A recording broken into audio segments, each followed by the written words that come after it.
Hello everyone, and welcome back to the channel, and welcome to the first review of 2025. And what better way to kick off the year with reviews than a review of the all new Cavalex Models Class 60 in 00 gauge. These have started to be released, with the first of the models arriving in January, and the rest are due in the second quarter of the year. The model that we're going to be taking a look at is 60001 Steadfast in the Railfreight Construction livery, and this model is actually a limited edition. So before I discuss the model, I would like to talk about what we get with the model. So first of all, I'll quickly talk about the packaging. It's the same packaging that we saw with the Class 56s. The model is very well protected, the packaging is very well done, I think. It's a very nice, strong, sturdy box, and on the box cover we have a photograph of the real loco, which looks fantastic, I think. Now inside the box we have a certificate of authenticity. Then we have, I suppose you can call this a booklet or a folder, and you get various bits and pieces in here. We, for a start, have some photographs of the real loco. And I think that these are such a nice thing to include with the model. Quite a nice touch that is, I think, in my opinion. Then we have the Class 60 locomotive handing over and naming off 60001. Nice little booklet here. Cool. Also we get a list of Class 60 names, the locomotive acceptance log, and we also have the test record for the real loco. So in my opinion, I think those are some great things to include with the model. You don't even get that with a Cura scale. See, that's quite nice. Also, of course, you've got the instruction manual for the model. I won't bore you going through that. Function list and CVs if you use DCC. We have some artwork of the real loco. Very nice. Then you also have the accessory parts that are included with the model. For a start, you have the etched parts. These are the nameplates, depot plaques, and the BRRO logos. You also get these little tools that help you how to fit them. And to follow on from that, you have this diagram, shall we call it, that shows you how to fit them. And you use these tools that are supplied, which help you to fit the parts. So that's quite nice. And in the other accessory bags you have tension lock couplings and a couple of other little bits and pieces. And you have buffer beams as well. These have the holes cut into the snowplows there. That's so you can have your model pulling stock on your layout. And then lastly, and this is probably one of my favourite things that you get with a model, is this replica works plate, which that is somewhere I'm going to be displaying this somewhere in the house. I just think that's a fantastic thing to include with the model, and that looks really nice. Now here we have the model out of the box and on the layout. So the first thing to report is the quality. Now when I had this first delivered to me earlier, I did open up the box lid and have a look at it, and one of the buffer beams was loose in the box. So that's okay because they are magnetic, as I will be talking about that in a while. So it's just a case really of simply just fitting it back into place. I mean, some of the paint has chipped off that one plough, but it doesn't really matter because one of these buffer beams is going to have to be replaced anyway for the one that has the hole. so that when I fit a coupling into the end pocket I can actually pull trains.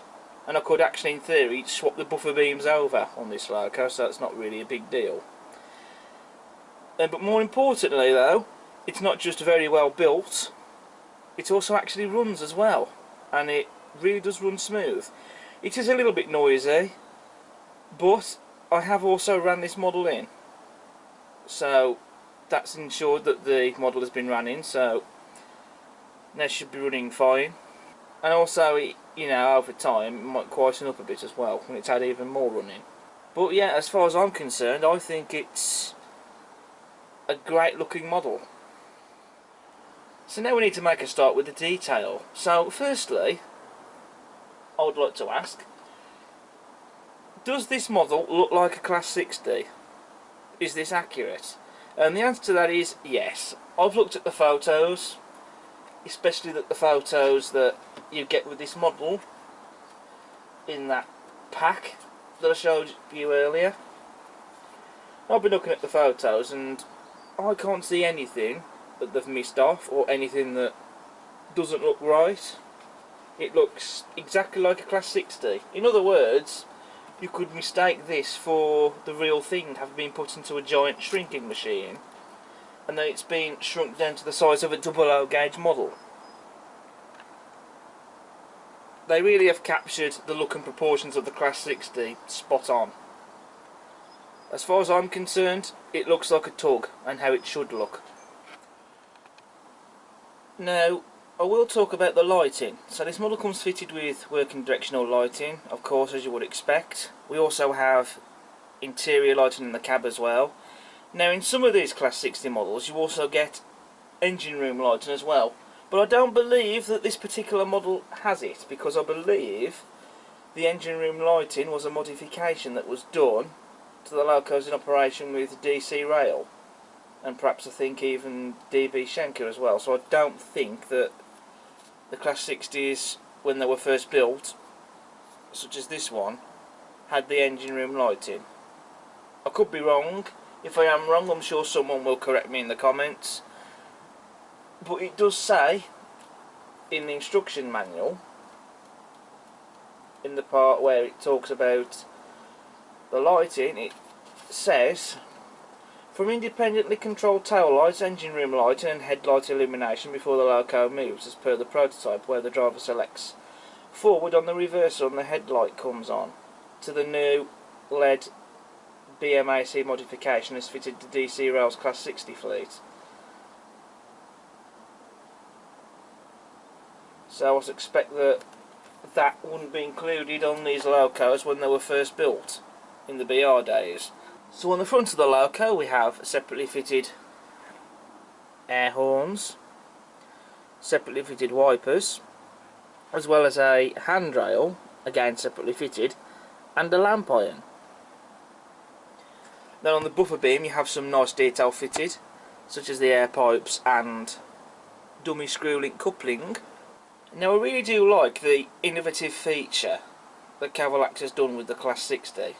The buffer beam is actually removable on both ends of the loco, and that's held in place using magnets. Not something I've seen before with any 00 gauge model. And all you do is you just simply remove the buffer beam like so, as you can see. And then, it does look a bit strange now seeing it without a buffer beam, but then what you would do is you take one of the buffer beams supplied in the accessory pack that has the hole in the plough that allows you to couple trains up to it and get this pulling trains, and then all you do is you just simply fix it into place like so. Job's a good one. And I really do like that. Some might argue what's the point of it, but I like it because it then means we don't have to, for example, have to remove a snow plough that's already fitted to the model and have to fit another one on that has the hole cut into it so it can pull trains. And also we don't have to fit any of the buffer beam detailing either. It's already fitted for you. So it's a very nice easy way, that is, of doing things, and I really like that. I think that's very clever. Well done, Cavalex. And the buffers are even sprung loaded as well. Now, sticking with magnets, we do have a removable magnetic roof panel, which I will demonstrate to you now. It's something that we have seen before, it's nothing new. But you just basically lift it off like so. And as you can see, there are the magnets. And then I'll just lift this up for a sec, and you can see in there the PCB board.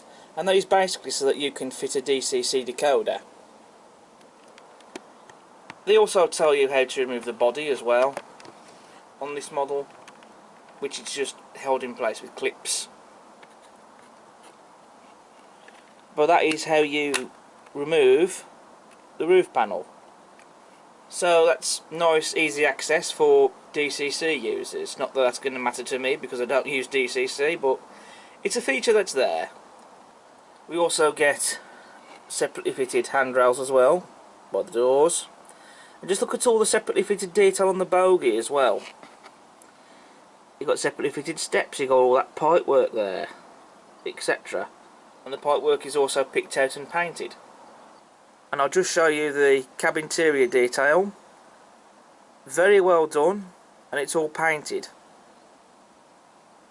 You don't get any illuminated cab dials like you do with the Curascan models, but then to be honest, I don't really mind not having illuminated cab dials anyway, because when you've got a model as highly detailed as the Cavalex tug is, I personally can happily live without not having illuminated cab dials. It's not really the end of the world, to be honest, but that's just my opinion. I mean, just have a look at all the rest of the underframe detail. That's all painted, and a lot of it as well is separately fitted.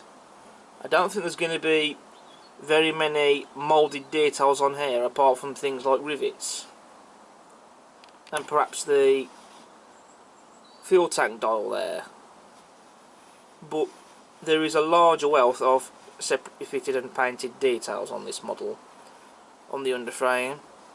And again, just have a look at the bogies and you can see the speedometer there as well, or what certainly looks like a speedometer.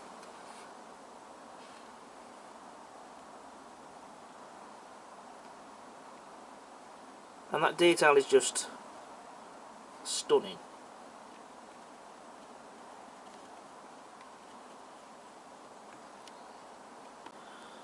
Also, just have a look at the engine room bay detail as well. I mean, I just think that's incredible. No word for it. And the grills as well. That's superb. I think the livery is very well applied as well. All the colours look correct. I can't see any colours that look wrong on this model. The logo is also correct as well, and it's very well applied. No imperfections or blemishes anywhere at all on the livery. One thing I have noticed though with the logo, when you look at it, it almost looks like when you get close to it that the paint is from the logo is showing through the logo a little bit. Perhaps it's just me and the lighting, but when you're standing away from it you can't really notice that. But otherwise I still think it's a very well applied and smart livery. I have always liked these Railfreight sector liveries. Most of the ones I have in the fleet are in the coal sector livery, although I do have 37507 Hartlepool pipe mill in the metals livery. So it's nice to have another of these sectorisation liveries on the layout. And I just think it looks really smart. I think when it comes to liveries on the Class 60, I think this is probably one of the best liveries that they've carried, in my opinion. I'll just show you the number 2 end of the loco, which that's what this end is. And also you do get some nice warning signs on this loco as well that have been very well and nicely applied, I think. Of course you have the loco's ring number, 60001. They've used the correct style of numerals and they are very well applied too. You can also see we've got the works plates as well, just here by the doors, and they're very well applied as well. I'll show you some more of the engine room bay. I mean, that is just stunning detail. especially with these etched metal grills. That just looks absolutely stunning, no other word for it. And whilst the roof isn't necessarily the most exciting part to look at on the loco, it is very well detailed. I mean, just look at all that detail there on the grills on the top. You got rivet detail as well, and then of course down here you have the exhaust. Just everywhere you look at it, the detail is just stunning. And there's always something to look at as well, I've noticed. I will very quickly talk about the motor that this model has. It has a 5-pole motor with twin flywheel and a low ratio gearbox for prototypical running speed, which would be typical of the class. I think that's very neat. It is also a very heavy model as well. I've not weighed this model, so I don't know how much it weighs exactly, but it is very heavy. So shouldn't have any problems with traction. My Class 56s, I don't have any issues with them when it comes to hauling, so there shouldn't be any issues with this either. Right then, so I've basically covered everything, if not most, that needs to be said about the model. So I think what we're going to do now is I'm going to fit these detail parts on from the accessory bag, mainly one of the buffer beams, so I can actually get this hauling a train, because it needs to do work on the layout of course, and fit the etched parts that you get, and then we'll get this running.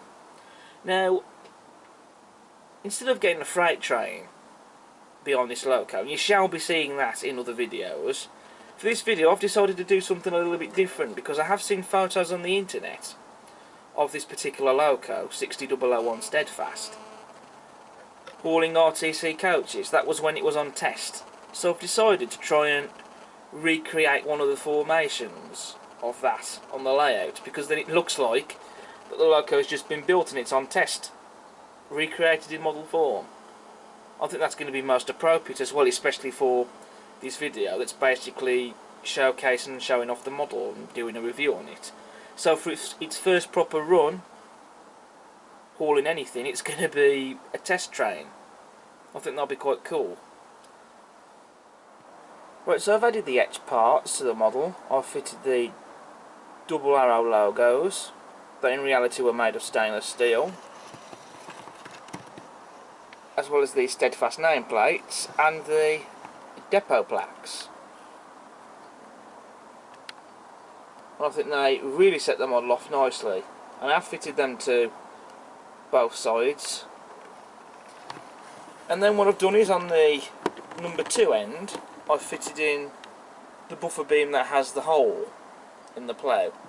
As you can see, I've fitted a magnetic coupling, so this loco is now ready for work. So what we'll do is we'll now get this loco running on the layout, and I'm going to recreate an RTC formation that I've seen on the internet of this loco hauling a few RTC coaches when it was on test, and I think that'll be quite nice to do for its first proper run on the layout, its first train, recreating one of its test trains. And then I'll give my final conclusion on this model once that's done. So we'll see you in a bit.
Right, so we've seen the Cavalex Models tug running around the layout with a short RTC formation.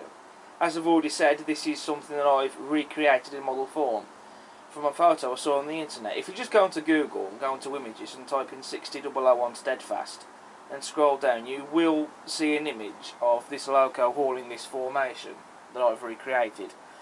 Now, I don't know if the running numbers of the coaches are correct. It is possibly that two of the vehicles can possibly be identified as Test Car 6 and Laboratory 23, because the Mark II seen in that formation, it does have the grille on the one side of the coach that this one has, even though the printed grille on the model is wrong on this model of Test Car 6, but there's still a grille there, so that's a possibility.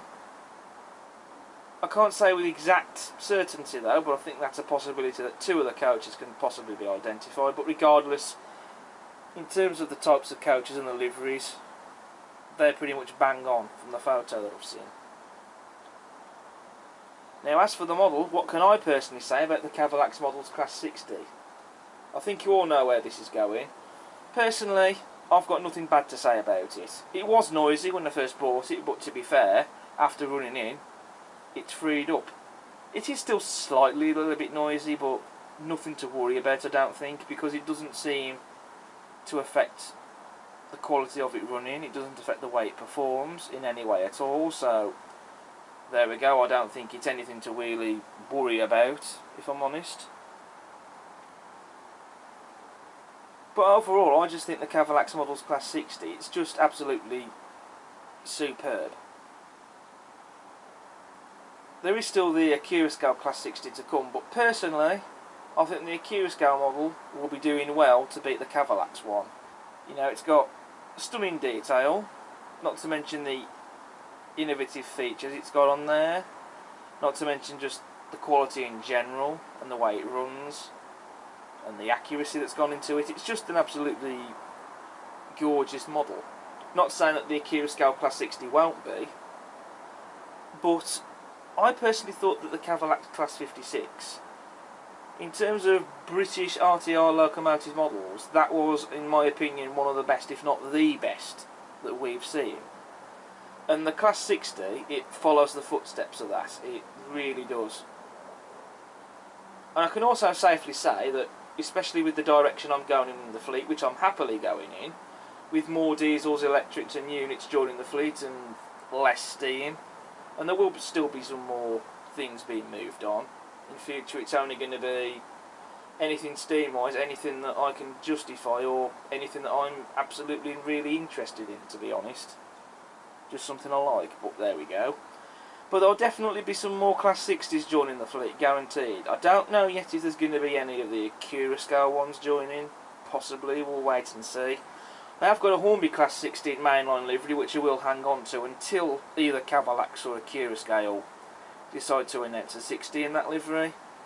But in terms of others joining the fleet, there is Isambard Kingdom Brunel. That's a celebrity loco. That's something I am interested in getting.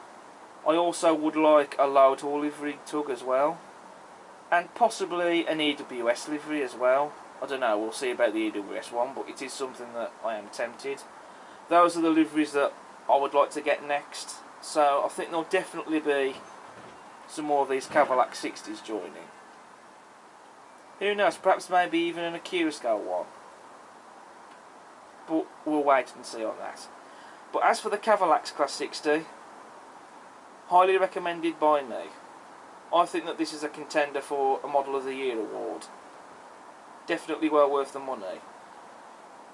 So, if of course you're modelling the 80s or 90s or the present day, and you need Class 60s,